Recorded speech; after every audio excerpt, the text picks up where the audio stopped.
नाज़रीन, हमारे साथ आज एक दफ़ा फिर मौजूद हैं मुल्क की मारूफ कारोबारी शख्सियत KM छाबड़ी। आइए इनसे बात करते हैं। ओ मेरे मालका ओए अज तक इस गल दी नहीं समझ आ सकी। ओ जब शख्सियत मुजक्कर हो तो उसके साथ की क्यों लगता है? मुल्क की मारूफ शख्सियत हद हो गई है। वैसे ईमान से मुझे तो ऐसे लगता है कि जैसे हुकूमत हमारे साथ हर दूसरे दिन हैंड कर जाती है। ओ बिल्कुल इसी तरह उर्दू वाले भी ताजरों को हाथ दिखा गए हैं। हाय वो देखो ना जरा मुल्क की मारूफ शख्सियत और ਤੁਹਾਡੇ सामने ਤੁਹਾਡਾ ਭਰਾ बैठा है। और जनाब, आपको आपके कारोबार की गुफ्तगू करने के लिए बुलाया है। आप उर्दू की ग्रामर खोल के बैठ गए हैं, कारोबार की सुनाएं। लो ओ मैं सदके जावा ओ मेरी जान ओ जेड़ी शह है ही नहीं ओदा सुनावांगी। खत्म शुद्ध full stop tata bye bye finish once upon a time there was a कारोबार। अब तो कारोबार की ऐसी उकड़ दुकड़ हुई है कि हर तरफ ठंड ठंडैया ठंडियाई। मेरा मतलब है कारोबार में तो अप्रैल के महीने में दिसंबर वाली बर्फबारी महसूस हो रही है। चलो जनाब, ठंडियाई वाली बात तो समझ में आ रही है। ये कारोबार में उकड़ दुकड़ क्या होता है? करो जी गल, तुसी करो गल। नहीं तो तुसी करो गल, ਤੁਹਾਡੀ मेरी लड़ाई हुई है। ओ गौरी साहब, हमारे कारोबार का पुट्ठा फीता कट गया है और आपको उकड़ दुकड़ की पड़ी हुई है। हाय हद हो गई है। उकड़ दुकड़ वही होता है जो एकदम बत्ती चली जाए तो आप हो जाते हैं। आई मीन नजरों से ओझल। और जी हमने तो सारी जिंदगी उकड़ दुकड़ का फायदा ही सुना है। उकड़ दुकड़ पंबापो 80-90 पूरा 100। ओ मेरी जान मिर्जा साहब, यही तो कह रहा हूँ, हमारा फीता पुट्ठा कट गया है। उकड़ दुकड़ पंबा पो चल हुन घर च वेला बाओ। तो छाबड़ी साहब, जो 80-90 पूरा 100 इतने साल कमाया, वो माल किधर गया? ओ मैं सदके जावा ओ बेटे कलंदरी। ओ बेटा, इतने साल को बच्चों ने रोजा तो नहीं था ना रखा हुआ। पुत्री जो कमाया है औलाद साड़ी गोगो नाना कर गई है। लेकिन छाबड़ी साहब, वजीर आजम साहब तो ये कहते हैं कि हम कारोबार चलाने के लिए बड़ी कोशिशें कर रहे हैं। हाँ जी। ख्वाजा आसफ साहब दा कोशिशां दा बयान नहीं जे पढ़िया? खबर नहीं, मैंने उनका ट्वीट पढ़ा है। अगर कहें तो पूरा सुनाऊं? जबानी सुनाओ। जी जी, वो कहते हैं कि वतन अजीज दुनिया का वाहिद मुल्क है जहां बाजार दोपहर के बाद खुलते हैं और निस्फ रात के बाद बंद होते हैं। और की चाहते ने ख्वाजा साहब? शामो शाम दुकाना बंद करके उन्हां दे नाल नहर ते नहान चले जाइए करिए। अच्छा अच्छा, सुने, मजीद कहते हैं कि कई दफा हर सतह पे ये मसला उठाया है, मगर ताजर हजरात की ताकत के सामने हुकूमतें लाचार हैं। ओ केड़ी ताजर हजरात दी ताकत हजूर? ताजर केड़े दुकान खोलन तो पहले जिम कर देने।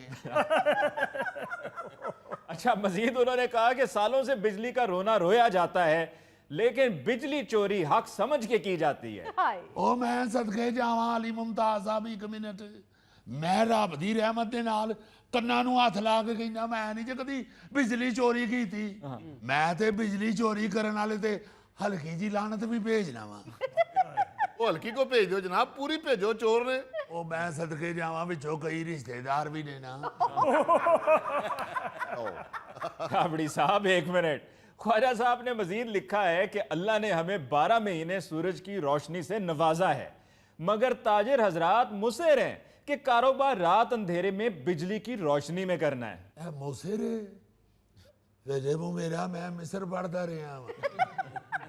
ਖਾਜਾ ਸਾਹਿਬ ਨੂੰ ਵੀ ਚਾਹੀਦਾ ਸੀ ਨਾ, ਜੇ ट्वीट ਕਰਨ ਹੀ ਲੱਗੇ ਨੇ ਤਾਂ ਉੱਤੇ ਜ਼ੇਰ ਜ਼ਬਰ ਤੇ ਭਾਣ। जनाब, स्वाद के नीचे जेर है और मीम के ऊपर पेश है। ਇਹ ਸਵਾਦ ਦੇ ਨੀਚੇ ਜ਼ੇਰ ਨਹੀਂ ਜੇ, ਸਾਡੇ ਕਾਰੋਬਾਰ ਦੇ ਨੀਚੇ ਜ਼ੇਰ ਜੇ। ਹਰ ਸ਼ੈ ਜ਼ੇਰ ਹੋ ਗਈ ਏ और पेश भी ये मीम ते नहीं जे, ये साढ़े पेश पे जे। तो यार, ये कौन सी लड़ने वाली बात है? आप दिन के टाइम क्यों नहीं कारोबार करते, रात में क्यों करते हैं? ਉਹ ਅਲੀ ਮੁਮਤਾਜ਼ ਸਾਹਿਬ, ਜਿਹੜੇ ਕੰਮ ਹੁੰਦੇ ਹੀ ਰਾਤ ਨੂੰ ਨੇ ਉਹ ਰਾਤ ਹੀ ਕਰਨੇ ਨੇ। ਖਾਜਾ ਸਾਹਿਬ ਤੇ ਕਹਿੰਦੇ ਨੇ ਮਹੱਲੇ ਦਾ ਚੌਕੀਦਾਰ ਵੀ ਸਵੇਰੇ 10 ਵਜੇ ਬਾਤਾਂ ਲਾਏ करे जागते रहना मेरे ते ना रहना। ये तो खैर अब छाबड़ी साहब जिद लगा रहे हैं। उन्होंने तो ये भी कहा है कि हमारे मुल्क में ऐसी मार्केटें बड़े शहरों में मौजूद हैं, नाम बताए जा सकते हैं, कि जहां रिस्क हलाल चोरी की बिजली से कमाया जाता है। ਅਤੇ ਖਾਜਾ ਆਸਫ ਸਾਹਿਬ ਕੀ ਕਸਤਨ ਦੁਨੀਆ ਬੈਠੇ ਨੇ, ਹਕੂਮਤ 'ਚ ਬੈਠੇ ਨੇ, ਫੜਨ ਉਹਨਾਂ ਨੂੰ ਜਿਹੜੇ ਬਿਜਲੀ ਚੋਰੀ ਕਰਦੇ ਨੇ ਸਾਰਿਆਂ ਨੂੰ ਤੇ ਨਾਣਾ ਕਹਿ ਦੇਣ।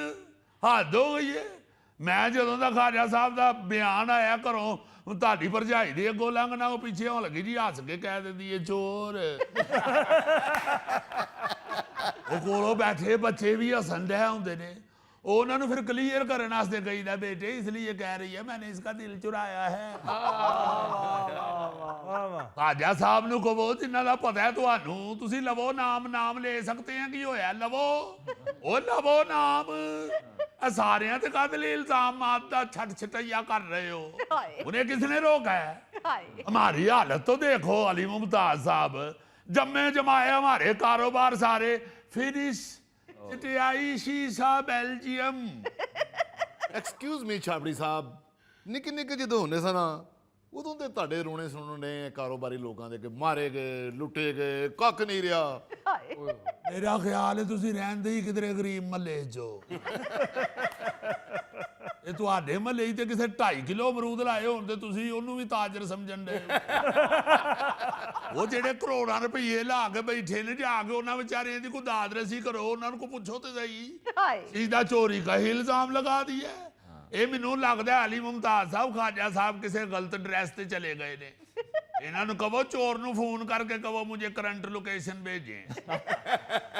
छाबड़ी साहब हालत असीं इस ਵੇਲੇ ਤੁਹਾਡੀ ਵੇਖਣ ਆਏ ਆ।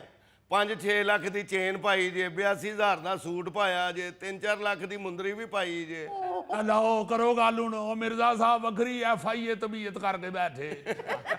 ओ मिर्जा साहब ए सूट जनाब तुहाडी भरजाई जेस लै के आई सी।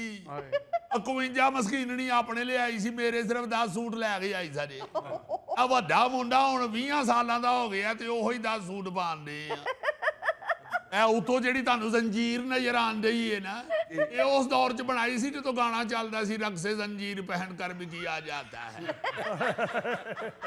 ऐसे मौजूदा दौर की गल करन दे आ। लै दे गए ने फड़ के कारोबार नू। वैसे छाबड़ी साहब आप खामखा गुस्सा निकाल रहे हैं, बात तो ख्वाजा आसिफ साहब ने बिल्कुल ठीक कही है। शाबाश तुहाडा एंकर किधरे सियालकोट ही ते नहीं? ਸਿਆਲਕੋਟ ਦੇ ਕੋਲ ਹੀ ਵਜ਼ੀਰਾਬਾਦ। हाँ बस तद ही ओ यार को बिगौर ते करो कहन की डे ने। कहंदे ने जी अखे हफ्ते में एक दिन पूरी छुट्टी होनी चाहिए। ओ खाजा साहब नु दसो हफ्ते च 6 छुट्टियां हुंदियां ने, एक अद्धा दिन काम करी जाए। हर दूजे दिन फैक्ट्री बड़ी जाए, उतो सारे मशीन मैन मशीनां चटपटियां करके बैठे हुंदे ने। ਝਟਪਟੀਆਂ ਇਹ ਮਸ਼ੀਨਾਂ ਲਾਈਆਂ ਜੀ ਜਾਂ ਚਾਟ ਵਾਲੀ ਰੇੜੀ ਲਾਈ ਜੇ? ओ बेटे समावार, वो चटपटियों से मुराद है मेरी मशीनें दड़ वट के बैठी होती हैं। ऊपर से अली साहब खाजा साहब हमें फैमिली टाइम का ताना दे रहे हैं। और रब दा नां जे को ख्याल करो, ओ बीवी बच्चियां को लुकदे फिरने कई महीने गुजर जाते हैं अली मुमताज साहब। ਤੁਹਾਡੀ ਭਰਜਾਈ ਨੂੰ ਤੇ ਬੱਚਿਆਂ ਨੂੰ ਕਿਧਰੇ ਆਊਟਿੰਗ ਤੇ ਹੀ ਨਹੀਂ ਲੈ ਕੇ ਗਿਆ ਕਦੇ।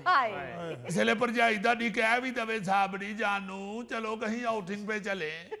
ਬੜੀ ਦਲੇਰੀ ਨਾਲ ਉਹਨੂੰ ਕਹੀਦਾ ਵਾਏ ਨਾਥ ਹੁਣੇ ਆਨੇ ਆ। ਬੈਂਕ ਜਾ ਕੇ ਅਕਾਊਂਟੈਂਟ ਨੂੰ ਕਹੀਦਾ ਓਏ ਤੇਰਾ ਤਗੜੇ ਥਬੰਟੂ ਕੱਢ ਕੇ ਦਿਓ, ਤੇਰੀ ਭਰਜਾਈ ਨੂੰ ਬਾਹਰ ਲੈ ਕੇ ਜਾਣਾ। ਅਕਾਊਂਟੈਂਟ ਕੰਪਿਊਟਰ ਖੋਲ ਕੇ ਕਹਿ ਦਿੰਦਾ ਛਾਬੜੀ ਭਾਣ ਚਟਿਆਈ ਸ਼ੀਸ਼ਾ ਬੈਲਜੀਅਮ। ਤੁਸੀਂ ਥਬੰਟੂ ਮੰਗਣ ਡਏ ਹੋ, ਅਕਾਊਂਟ 'ਚ ਤੇ ਇੱਕ ਦਮੜੀ ਨਹੀਂ ਪਈ। ਰੱਬ ਜਾਣਦਾ ਜੀ ਜਦੋਂ ਬੈਂਕ 'ਚ ਜਾਈਦਾ ਤੇ ਚੌਂਕੀਦਾਰ ਖੁਦ ਬੂਆ ਖੋਲਦਾ ਹੈ, ਵਾਪਸ ਆਈਏ ਤਾਂ ਮੂੰਹ ਪਰੇ ਕਰਕੇ ਖਲੋਤਾ ਹੁੰਦਾ।